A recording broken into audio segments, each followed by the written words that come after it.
Bonjour à tous et bienvenue sur Chronique du Blindage. On va poursuivre le fantôme. Alors, j'ai commencé de mon côté, hein, pour tout simplement pour avancer un petit peu, pour vous montrer un petit peu le résultat qu'on va obtenir et on va passer directement. Voilà. Alors, on voit l'appareil. Alors, vous voyez déjà le côté sur lequel j'ai travaillé et le côté sur lequel j'ai encore rien fait. On va le faire ensemble. Alors, on va zoomer, comme ça vous voyez convenablement. Alors vous voyez où j'en suis allé, où je suis allé. Alors au niveau, on a fait, enfin j'ai fait les salissures sur les plaques dans le sens du vent. Alors j'ai bien, comment dire, j'ai bien affadi tout ce qui était décal, hein, puisque je voulais faire quelque chose d'un peu usé pour une fois. Vous voyez au niveau des traitements des plaques, hein.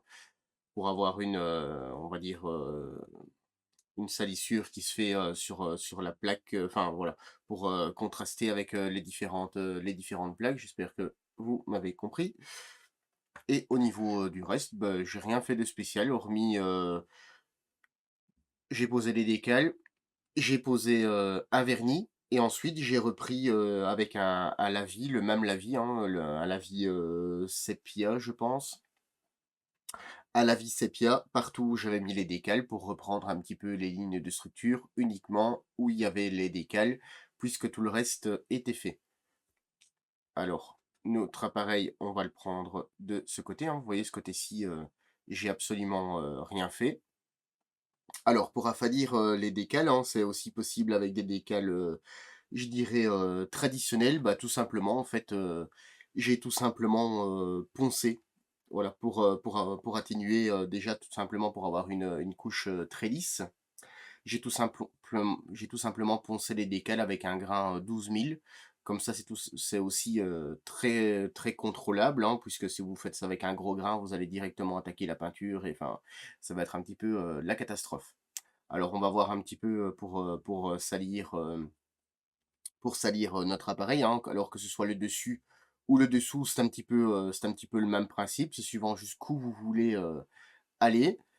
Et ce sera, pour moi, une des der enfin, je dirais la dernière étape, de travail sur ce fantôme. Puisque encore une fois, on peut toujours aller, beaucoup plus loin.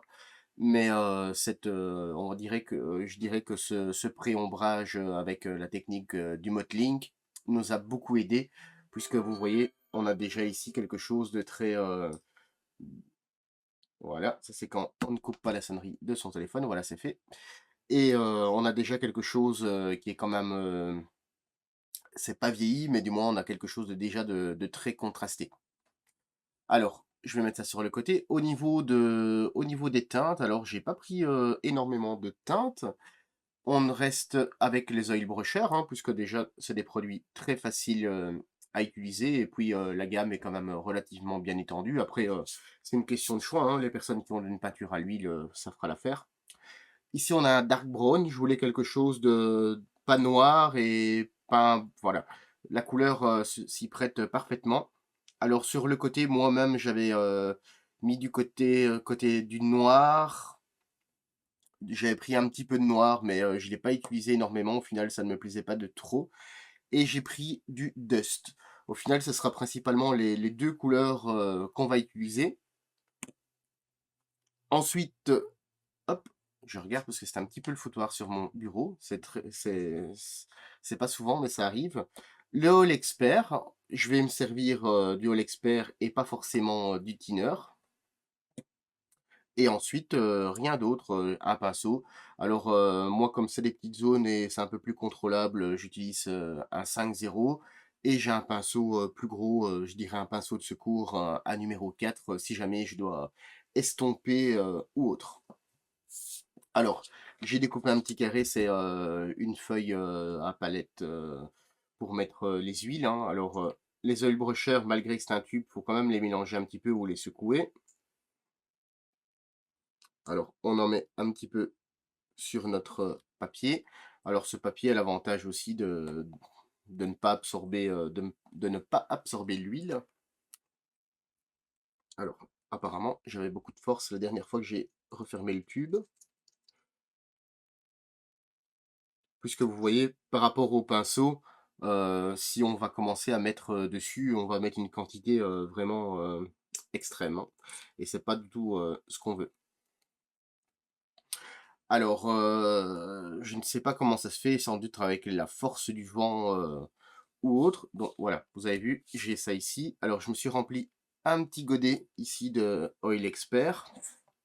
Alors c'est des petits pots, à encre, de tatoueur, hein. Je trouve ça bien pratique, c'est tout petit en plus. On va reprendre notre modèle. Alors, on va dire, il y a des, par exemple, ici la saleté va venir, la saleté va venir s'accumuler, sur le bord d'attaque, et après elle va venir, s'accumuler, ici. Et part et d'autre, et ici également, par exemple, elle va venir s'accumuler ici, et tout en volant, en fait, ça va venir s'accumuler, par exemple, sur l'arête ou ici, le rebord, et ainsi de suite. La saleté sur un avion va très, très rarement, s'accumuler, je dirais en plein milieu de la surface, et surtout que, bah, il y a pas énormément de différence, généralement c'est très, très lisse, même dans la réalité, mais il y a quand même une aspérité, donc la ligne de structure va venir, créer un petit remous, et va venir faire une accumulation, je dirais, de saleté, qui va être, près de la ligne, de structure. Alors, j'ai mon pinceau est parfaitement, sec.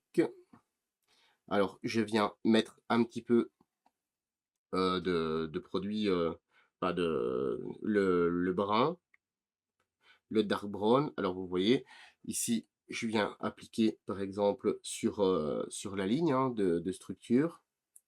Alors on n'est pas obligé d'avoir quelque chose d'ultra régulier. Et ensuite, je viens tremper mon pinceau avec le Oil Expert. Et là, je viens fondre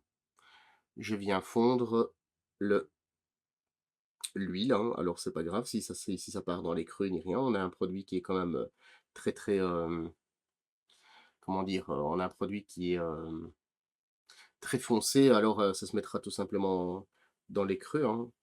Alors, vous voyez, alors je fonds un petit peu avec le All Expert.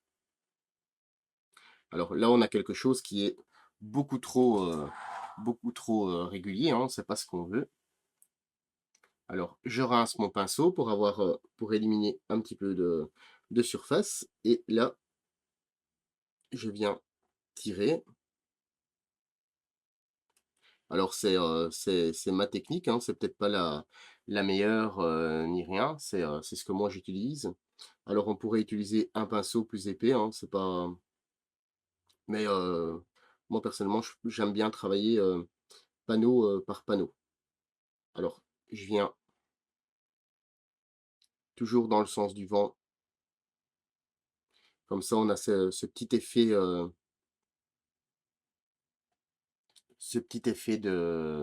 je dirais de traînée, hein, même si ici c'est pas des effets de traînée qu'on perçoit. Et vous voyez, on commence à avoir, alors c'est relativement, c'est quelque chose de très, très, subtil, hein. C'est subtil, et c'est à la longue on va vraiment avoir quelque chose, qui va venir se fondre, partout. Alors s'il y a comment dire? S'il y a des petites auréoles, c'est pas grave, hein, c'est pas important.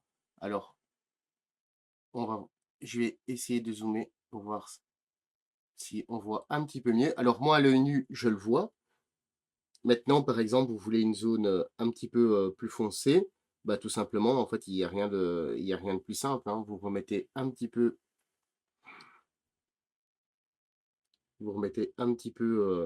d'huile, un petit peu d'oil expert, hein. En même temps, je rince un petit peu mon pinceau, et on vient de nouveau accumuler. Et alors le surplus, hein, moi ce que j'aime bien faire, c'est sur notre pinceau, il reste toujours un petit peu de matière. Et je viens, entre guillemets, reprendre, un petit peu tout ça. enfin, un petit peu l'entièreté du panneau pour avoir justement, heu, pour ne pas casser, je dirais pour vraiment avoir une trop grosse différence. Alors les petites auréoles qui se font, c'est pas grave, hein, c'est le produit en séchant, il y a pas de souci. Enfin, vous voyez de l'autre côté, il y a pas d'auréoles dessus. Alors même chose, hein, on prend notre Oil Expert et on vient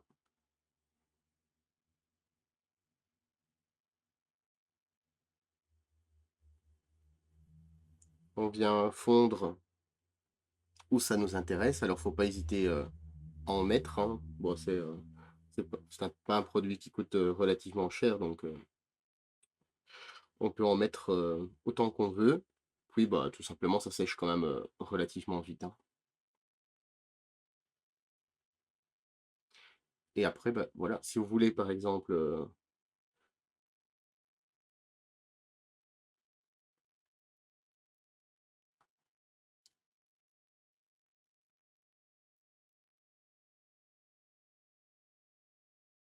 voilà, je veux que ce soit beaucoup plus, comment dire?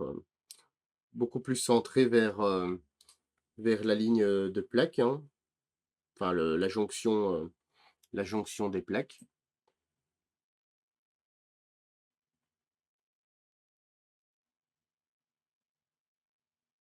Et après maintenant, vous pouvez déposer, quelques petites gouttes, par-ci par-là comme, bon ici ça brille un petit peu, hein. L'avantage de travailler avec un petit pinceau, je trouve en fait on arrive à un résultat qui est beaucoup moins régulier. Si on travaille avec un plus gros pinceau, on va avoir un résultat, on va estomper un petit peu trop, voilà. Par exemple, vous voyez ici la différence entre les 2 panneaux. Alors moi c'est l'effet, que je voulais obtenir, sur cet avion, hein. Alors après c'est à vous de voir. Au niveau, de ce que vous voulez, avoir, vous pouvez utiliser des teintes, un tout petit peu, comment dire? Un tout petit peu, plus foncé, par exemple. On peut partir, on va prendre un petit peu de noir, puisque le Fantôme, c'est un appareil, bah, il y a énormément, de compartiments, de fluide, hein. Il est rempli de en toutes les trappes qui sont ici, c'est des réservoirs. Il y a les réservoirs, à carburant, il y a des réservoirs d'huile. De toute façon, quand vous allez mettre les stencils de chez Edouard ou de chez Tamiya sont très, très lisibles et vous savez vraiment lire, ce qu'il y a dessus et vous voyez, il a la quantité de litrage, sur, chaque trappe. Alors par exemple, ici j'ai pris un petit peu de noir tout de même. On va le déposer pour vous montrer un petit peu au niveau, des trappes, hein. Alors vous voyez, c'est vraiment il faut surtout pas en mettre, beaucoup, hein, parce que ça sert, à rien déjà. Et alors après on va devoir venir, l'estomper, ça va être, un petit peu,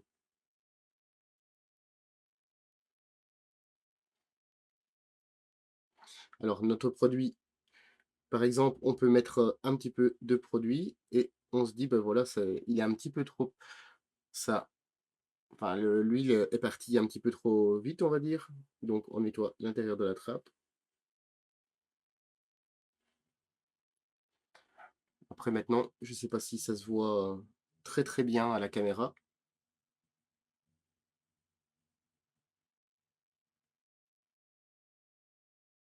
Ici, par exemple, pour moi, je trouve que c'est beaucoup trop, on voit un peu trop, hein, c'est pas joli.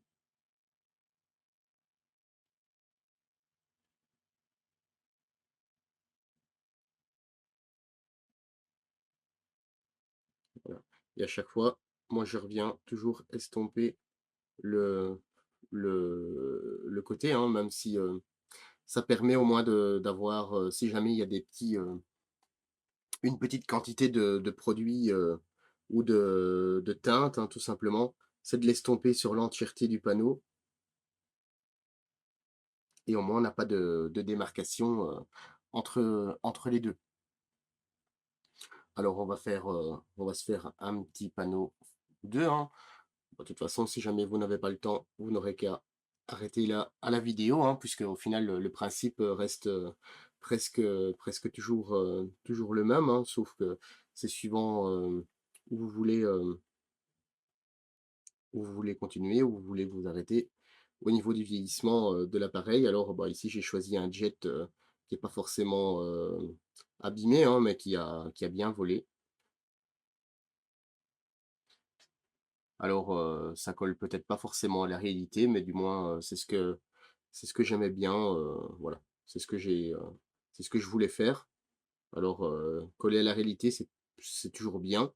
Moi, j'aime bien quand même un peu le milieu, enfin, je veux dire, les pièces, un peu plus artistiques, on va dire, en façon de parler. Puisque de toute façon, c'est de l'artistique, hein, à partir du moment où, c'est de l'irréel.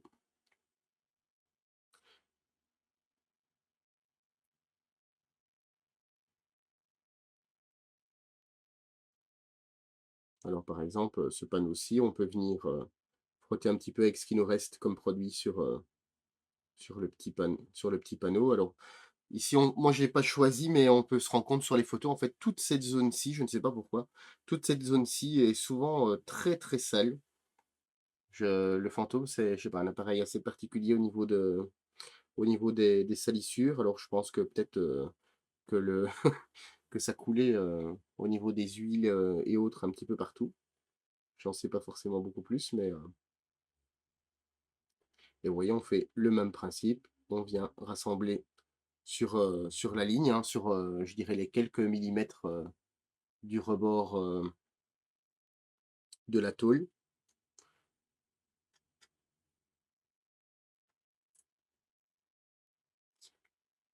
Et ici, le produit, c'est pas du White Spirit, hein, c'est pas du thinner, hein, c'est vraiment à chaque fois comment dire, le All Expert, hein. C'est rien d'autre, hein.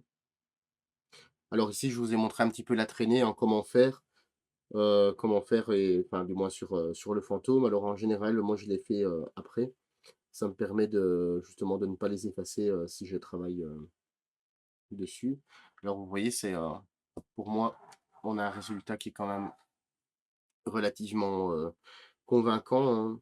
Après l'avantage, c'est que comme c'est, les oil experts, enfin les oil brushers, c'est une base, d'huile. De un, vous pouvez les retravailler, assez longuement. Ça, c'est vraiment, un avantage, et alors ça s'estompe vraiment, très, très bien, hein. Vous voyez, on a une pièce qui est quand même, très, très jolie. Alors tout ce qui est autres panneaux, hein, c'est identiquement la même chose. Alors un petit peu comme une base,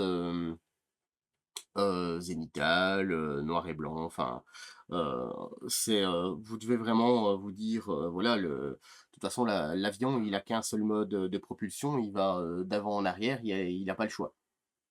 Donc systématiquement, les saletés vont dans ce sens-là. Alors, et après, suivant les panneaux, vous devez, obligatoirement, vous pouvez pas, par exemple, après, faire les saletés dans l'autre sens, hein. Là, ici, on a une atténuation, c'est plus fort ici et moins fort de ce côté-là. Après, c'est suivant, votre choix. Alors ensuite, on peut partir sur, hop là, un petit peu d'empoussiérage, hein, surtout pour contraster. Alors ici, on avait pris c'est le Dust ou le Buff, je ne sais plus, enfin, du moins au début de la vidéo. C'est le Dust au début de la vidéo. Vous verrez ça. Alors, maintenant, on peut toujours en mettre, quelques petits points, par-ci par-là. Et alors ici, c'est des on va prendre un pinceau un peu plus gros, puisque là, on va vraiment, entre guillemets,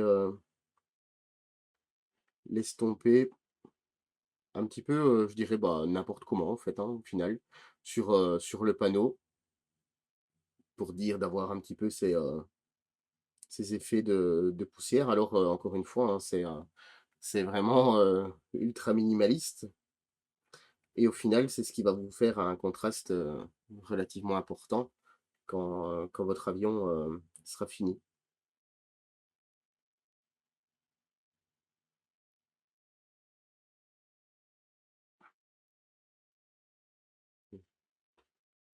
Ouais, c'est des petits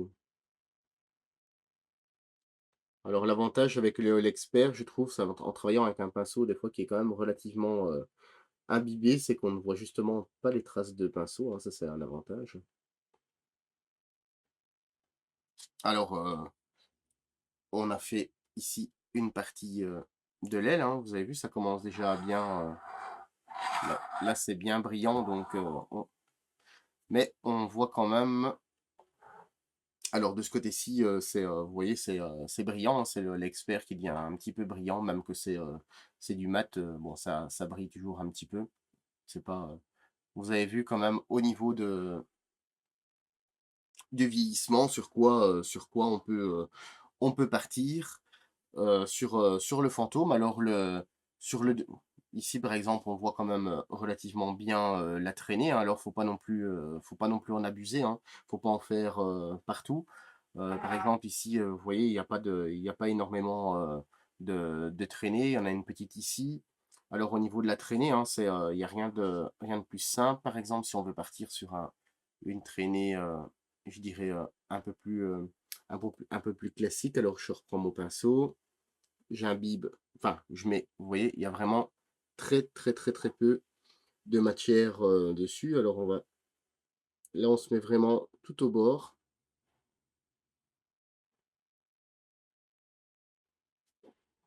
en général.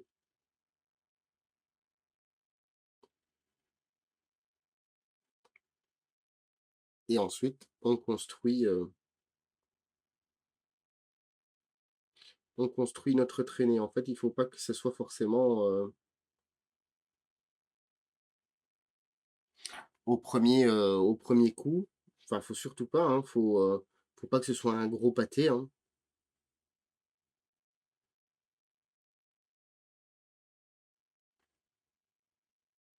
Faut que ce soit quand même quelque chose qui est, vous voyez? Par exemple, sur ce style, de coulure, puisque je l'ai fait ici, pas anodinement, hein, puisque ici il y a une trappe qui peut contenir du fluide ou, de l'huile hydraulique, ou autre, où il peut y avoir une petite perte. Je ne vais pas la faire, n'importe où. Ou alors à 2 intersections d'ailes, on peut faire une petite, traînée, puisqu'il pourrait y avoir une accumulation de poussière. Mais au niveau des traînées, il faut quand même rester, logique, si vous faites, suivant les couleurs que vous allez, utiliser. Alors pour le dessous, c'est tout à fait la même chose, hein, puisque un avion à réaction, il n'a pas forcément de traînée d'échappement, si ce n'est qu'un petit peu en dessous de la gouverne de profondeur, arrière, et encore c'est pas forcément noir, hein, enfin c'est plus, du métal brûlé. Hem Voilà, au niveau, vous voyez que ça commence à sécher, et au niveau de notre aile, on voit quand même, ce qui a été, non traité et ce qui a été, traité, hein, toute cette zone. Alors c'est un travail qui peut quand même être, un peu long. L'avantage, c'est que vous pouvez le faire, en plusieurs fois, et ce qui est vraiment bien, c'est que moi, personnellement, je trouve qu'on se voit réellement avancer. Ça, c'est quel et alors, si maintenant, par exemple, le lendemain, vous vous dites, «Oh flûte, j'ai, pas bousillé le travail, mais j'en ai mis, beaucoup de trop», bah, tout simplement, comme c'est de l'huile, on peut, tout simplement venir, soit, tout effacer ou tout recommencer avec, un petit papier absorbant ou un petit coton-tige, avec, du thinner, et on frotte, délicatement, et on n'y va pas, trop fort, hein, on efface un petit peu et on attend que ça sèche pour ne pas attaquer la peinture. Alors, j'espère que cette vidéo, vous a plu, hein, alors n'hésitez pas à liker et à vous abonner, et sur ce, je vous dis à très bientôt sur les Chroniques du blindage.